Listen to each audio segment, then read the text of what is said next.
Iba't ibang paraan ng ilang kapuso stars sa pagsalubong sa ating bagong taon. Silipin natin yan sa aking chika. Isang nakakatawang video ang ipinost ng misis ni Bossing Vic Soto na si Pauline Luna.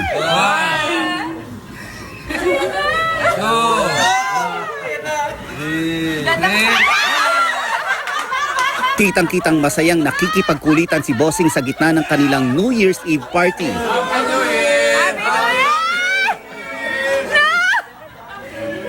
Cute na cute naman sa kanyang pormang polka dots si Scarlett Snovelo. Tinuruan pa siya ng kanyang mommy Vicky sa paggamit ng torotot nang salubungin nila ang 2017. Pero kalaunay, success na rin si Scarlett.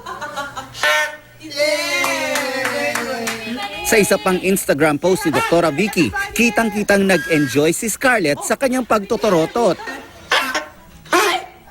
Oh my gosh! Oh my gosh! Nahawa pa sa kanyang tawa ang mga taong nanonood sa kanya.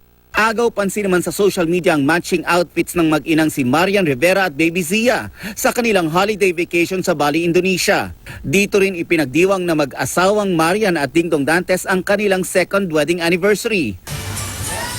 Where are you going?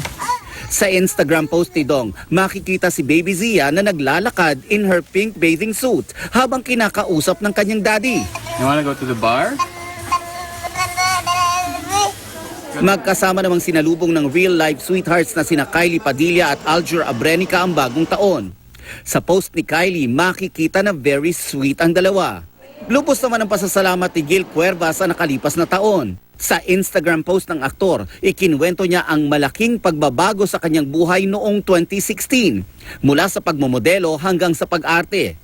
Si Gil ang gaganap bilang Mateo Do sa Philippine version ng My Love from the Star.